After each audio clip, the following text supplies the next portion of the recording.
Good evening po dito sa Riyadh, Saudi Arabia. Billy Pascual po nagbabalik para sa ating Revit tutorials. Topic number 6. Uh, Title po nito is Revit 24 Creating Grid and Section Line with System Family. So, maswerte po tayo mga kabayan dahil nagkaroon po tayo ng installer ng Revit 2024. So start po tayo sa new po tayo nagsimula sa NaN and then metric system para kumbaga mag-start tayo from the scratch.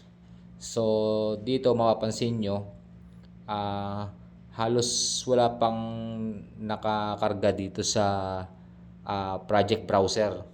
Sa kaliwa naman yung properties. So pakisundan na lang po yung cursor ng mouse dahil naka-screen record lang po ito sa desktop. Then ine-edit ko dito pagdating sa bahay. So medyo ganun po yung sitwasyon natin sa ngayon. Pero sana po makapagpundar tayo ng laptop para maisabay na natin yung galaw ng cursor ng mouse sa voice over natin. So same lang sa dati kong tutorial, lagi po natin i-check yung project units. So dito sineset po natin yan sa meters. Yung length po is naka millimeters and then square meter, then cubic meter. Dito may sinet up din po ako dito sa sloping na percentage. Kumbaga additional tip lang po kapag maglalatag na tayo ng piping pagdating sa MEPFS, meaning mechanical, electrical, plumbing, fire protection, and sanitary. So dito, dalawang element po ang i-discuss natin. Unahin natin sa paggawa ng grid line from the scratch. So pakisundan lang po yung galaw ng cursor. Mag-create po tayo ng grid gamit yung architectural tab sa itaas sa may ribbon. So select lang po natin yung grid. So create po tayo ng grid line. Sa pag-create po ng grid line, may lumalabas po na ano diyan na guide kung naka-perpendicular or naka-parallel yung ginagawa nating line. So dito mapapansin nyo, pure lang siya na line na grid. Pero pag kinlik natin yung edit type, lalabas na dito yung tinatawag na type parameters tsaka yung type properties ng linya. So dito, i-click natin yung symbol kasi wala pa siyang naka-load na system family kung tawagin.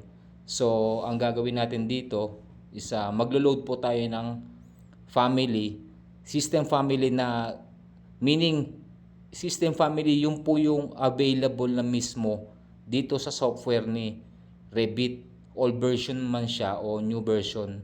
So dito sa 2024 meron na po siyang naka-load na sa libraries na kahit na need nating i-load dito sa once na ma-load natin, lalabas na po dito yan sa families na category ng annotation. Under siya ng annotation yung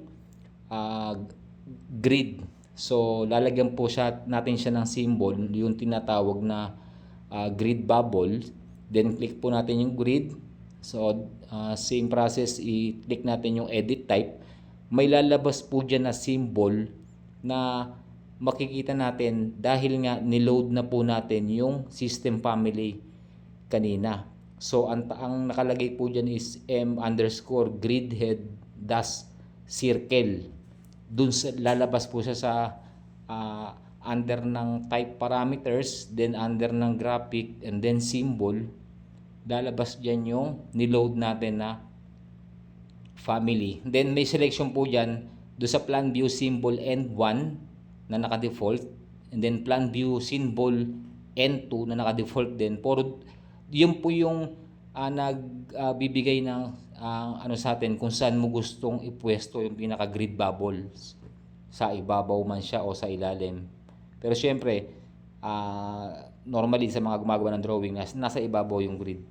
So yan, no? So nagkaroon na tayo ng grid bubbles, and then may isang tip pa ako dyan na pwede naman natin i-edit yung numbering or letter grid. So dito nagka-copy lang ako ng grid line.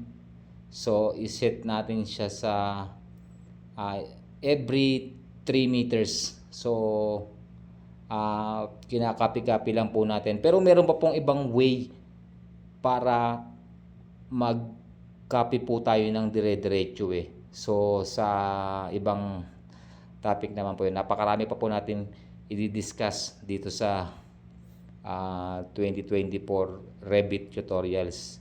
So balik tayo dito. Same lang. So sa number grid tayo.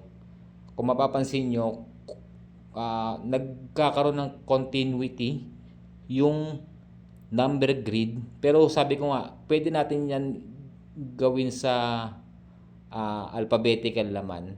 So start gawin nating letter A, yung number 8 na yan, para yung sequence ng letter grid compare natin dito sa number grid is ma-set natin ng numerical and then sa alphabetical. So same lang ang gagawin natin dito. I-copy natin ang 3 meters yung spacing ng bawat grid line, and then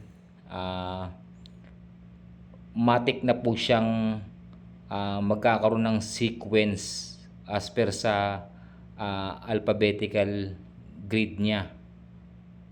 Yan. So sa next topic naman natin, kung dito tinuturo ko na gumawa tayo ng mano-mano na grid, sa next topic natin masasabi ko na mas interesting siya kasi gagawa tayo ng grid na manggagaling sa ililink natin na existing file na hindi na tayo mag-create, pero mai-adapt natin kung ano yung setup na ginawa niya doon. Kung may mga kulang man, syempre maglo-load ulit tayo nung family, or kung hindi naman, napakaraming option po. Pwede naman natin gumawa ng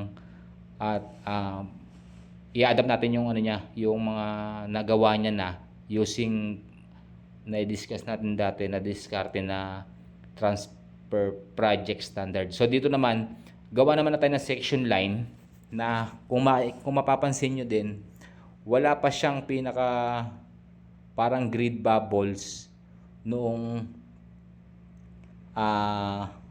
grid line. So dito naman sa section line, ang tawag naman is yung call out head niya. Yung kapag gumawa tayo ng section, nagkakaroon ng numbering yung section head, na kung saan natin ipapakita yung sinection natin, kung saan siya makikita na sheets. So dito may given uli sa libraries kung saan natin kailangan i-load yung system family para naman doon sa section head. So dito unahin muna natin yung doon nga sa system family ng section, then type building section, and then type parameters, under siya ng graphics, and then call out tag. Dito naman, so makikita na natin dyan na naka-load na sa under pa rin siya ng annotation category sa system project browser na building section or system family section. So dito papalabasin natin yung call out tag ng section. Kumbaga magkakaroon na siya ng numbering dun sa pinaka section head, at yung isa naman yung parang tinatawag na section tail. Yung iba kasi yung magkabilang dulo ng section line isa parehas na may symbol na arrow. So dito magkakaroon tayo ng sa isang side lang ng section head, and then dun sa kabilang side naman section tail ang gagawin natin. So mapapansin nyo yung sa kanang dulo wala pa siyang nakalagay. Dito pa lang sa kaliwang dulo, diyan lalabas yung numbering kung saan mo siya isi-set dun sa title block na gusto mong puntahan or gusto mong dun ipakita yung connection mo. So dito same process pa rin, i-load natin yung yung system family para naman sa section tail, para yung magkabilang dulo is magkaiba.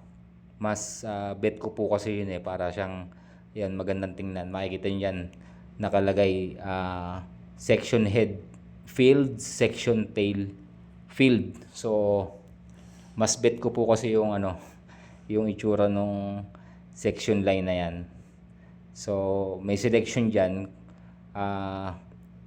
Dito pa lang naman sa pagse-set na to, kahit hindi mo pa siya ino-okay dun sa Windows, mapi-preview mo na siya dun sa desire mo na style ng section head. So dito tingnan natin kung papakita natin dito yung magiging parang itsura nung magkabilang dulo sa right side. So may selection diyan. Pag kinlik mo yung isa man diyan sa gusto mong maging itsura ng section tail, lalabas na siya mismo dito. Ayun, lumabas na siya. Pwede mo siyang i-adjust nang hindi mo pa siya ino-okay. Lalabas na agad yung preview niya diyan. Para doon pa lang makikita mo na kung ano magiging itsura nung So yan, nakapaglatag na tayo ng section line natin. Sa next topic po natin, napaka-interesting kasi ibang diskarte naman para gumawa, pero hindi na tayo gagawa ng from scratch. A-adapt natin sa ibang sample ni Revit na given na rin dito sa mismong software niya. So yun lamang po, at sana suportahan niyo pa ako sa mga susunod na gusto ko po magpasalamat kay Sir Kabakungan, kay Angayan Structural. PJ, Marami pa at po, saka kay MNG Angeli FS. Velasco. Salamat po. Salamat po ulit. Salamat.